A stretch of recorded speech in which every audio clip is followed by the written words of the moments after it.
Lynn Margulis fue una científica que ustedes recordarán, hemos mencionado dentro de la historia de clasificación de los seres vivos, ¿no es cierto? La clasificación de 5 reinos de Lynn Margulis. Y también es el personaje a quien hay que agradecerle la actual teoría conocida como endosimbiótica. Esta teoría endosimbiótica de Lynn Margulis señala que las mitocondrias y los cloroplastos originalmente fueron bacterias y que fueron desarrollando una relación de simbiosis con una célula archaea hospedadora. Es decir, cuando hablamos de relaciones simbióticas, cuando ambas se benefician, ¿no? Coexisten juntas, pero ambas sacan un beneficio. Y que una vez que se da esta relación, si ustedes separan a estos miembros, no sobreviven, ¿no? Entonces, con el correr del evolutivo, estas bacterias, que pudieron ser de 2 tipos, se introdujeron en una célula archaea ancestral que no tenía la capacidad de respirar, pero en estas bacterias sí encontramos este proceso, esta capacidad. Entonces, cuando se internaron dentro de la estructura de esta archaea, le confirieron ese beneficio, ¿no? Y por otro lado, ellas se nutrían, o sea, la archaea le proporcionaba nutrientes, así que los dos estaban felices. Se sabe que existieron entonces bajo esta teoría, ¿no? Se sabe que existieron 2 tipos de bacterias que realizaron esta relación simbiótica. Bacterias púrpuras no sulfurosas, que son las que dieron origen a las mitocondrias, y las cianobacterias, que fueron las que dieron origen a los cloroplastos. Hay varias evidencias que apoyan la teoría endosimbiótica de Lynn Margulis. ¿Cuáles? Una, que como hemos visto, las mitocondrias tienen procesos de división muy parecidos a las bacterias. 2, que para hacer una organela tienen su propio material genético. 3, que tienen una sola organela, y las bacterias, y justo es la misma organela que tienen, ribosomas. Otra diferencia, otra similitud entre bacterias y mitocondrias es que los antibióticos como el cloranfenicol que dañan ribosomas bacterianos también dañan a los ribosomas de las mitocondrias. Después, la homología de los mesosomas que encontramos en bacterias con respecto a las crestas que encontramos en mitocondrias.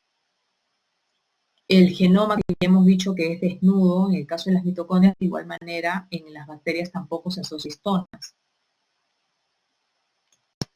Entonces, hay como se dan cuenta, varias características que nos hacen pensar que sí, pues efectivamente las mitocondrias y los cloroplastos pudieron ser primero bacterias.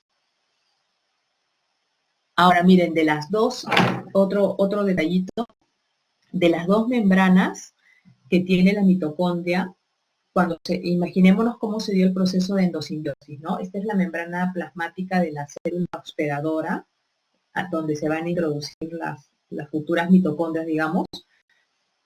Entonces imaginémonos aquí a la bacteria púrpura no sulfurosa que se va introduciendo, y para introducirse se repliega la membrana, ¿no? La membrana de la hospedadora. Quiere decir que cuando termine internalizándose, ¿cuál era la verdadera membrana de la bacteria? La membrana interna mitocondrial, ¿no? ¿Y cuál sería la membrana externa? La membrana de la célula hospedadora que se imaginó y que terminó dándola externamente, ¿no? Cuando analizamos las características de la membrana interna y la membrana externa, vemos que efectivamente la membrana que supuestamente es la membrana que no sería la propia bacteriana, la externa, por ejemplo, sí tiene colesterol, algo que podemos ver en las archaeas y que no vemos en una bacteria normal, ¿no? En una de las eubacterias. Así que por ahí también encontramos otra similitud, ¿no? Otro aporte. ¿Existen patologías que están relacionadas a una mala estructura mitocondrial y por ende a un mal funcionamiento de las mitocondrias? Sí, existen. Hay varios síndromes, como el síndrome de Melas, MERV, NARV, la oftalmoplegia crónica del liver, y en realidad muchas afecciones multisistémicas en diferentes órganos que pueden verse desencadenados por alteraciones a nivel de las mitocondrias. Estas pueden afectar principalmente a niños y parece que generan mayor daño a aquellos tejidos que son lógicamente más dependientes de energía, como el músculo esquelético, músculo cardíaco, cerebro, y también, como les digo, finalmente todos nuestros tejidos necesitan energía, así que también podemos ver tejidos afectados como hígado, riñones, los ojos, los oídos, el páncreas o alteraciones multisistémicas. Pero dentro de las manifestaciones más comunes que vamos a ver en algunos de estos síndromes que les decía, está la presencia de fibras rojas rasgadas en tejido muscular, o sea, afección a nivel muscular, y también alteraciones del sistema nervioso. Entonces, como ven, justo los tejidos más afectados son los tejidos más dependientes. Por ejemplo, aquí tenemos el síndrome de Merck, que cursa con epilepsia mioclónica, fibras rojas rasgadas, en lo que es el estudio de corte muscular, sordera, demencia y debilidad.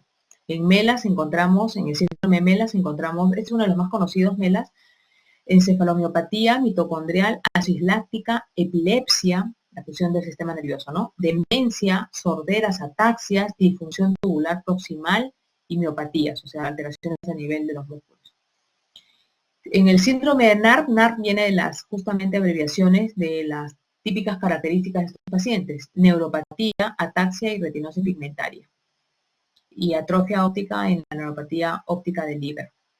Después tenemos otras enfermedades que son por incenso de lecciones, como ven aquí, como el síndrome de Kearns-Sayre, también cursa con miopatía, con fibras rojas rasgadas, alteraciones cardíacas, hay retinosis pigmentaria. Tenemos el síndrome de Pearson. El síndrome de Pearson sí es una rareza, porque solamente vemos especialmente alteraciones a nivel del sistema hematopoyético. Tal es así que estos pacientitos sufren de anemia, leucopenia, trombocitopenia, o sea, disminución de los linajes celulares sanguíneos, ¿no? Y también disfunción pancreática. Bueno, y la oftalmoplegia crónica progresiva cursa pues con oftalmoplegia, debilidad, intolerancia al ejercicio. Se nota ahí que hay una deficiencia en la producción energética, ¿no?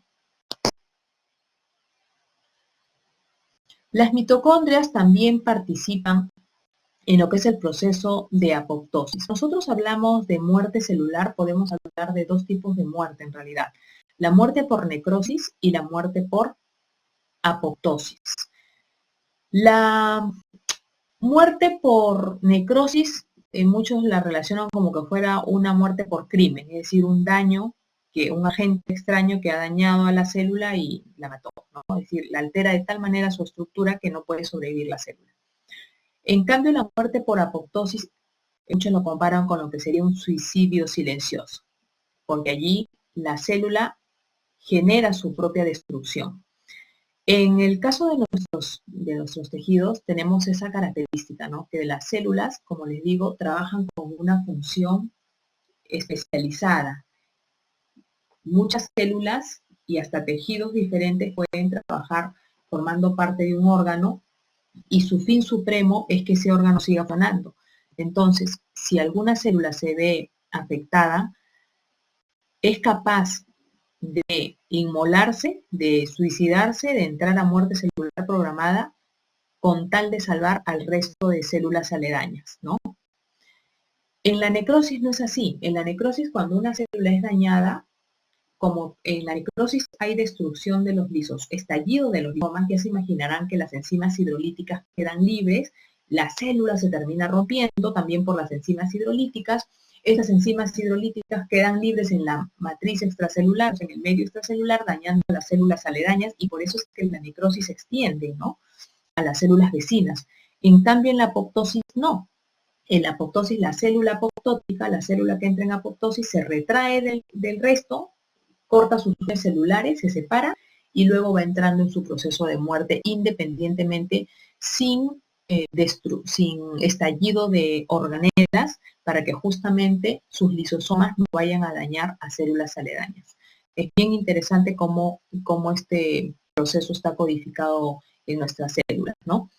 Dentro de las mitocondrias encontramos una serie de proteínas de la familia BCL2 y en esta familia encontramos proteínas proapoptóticas y también antiapoptóticas, es decir, proteínas que en interrelación regulan el proceso de la apoptosis, ¿no? Se ha visto que el citocromo C puede activar la generación de la apoptosis cuando las mitocondrias se ven dañadas, se rompe, o sea, si queremos activar la apoptosis, un mecanismo, como les decía, es dirigir a generar una alteración estructural de las mitocondrias y consecuentemente ya se desencadena toda la muerte celular, ¿no? Esa es la vía mitocondrial o intrínseca, también le llaman de la apoptosis. Entonces, se puede generar que mediante los receptores de la muerte, ¿no? Que interactúan específicos mensajeros, se terminen generando poros en la superficie de la membrana mitocondrial, de tal manera que el citocromo C, que se acuerdan que les mencioné que se encontraba en el espacio intermembranoso, quede libre.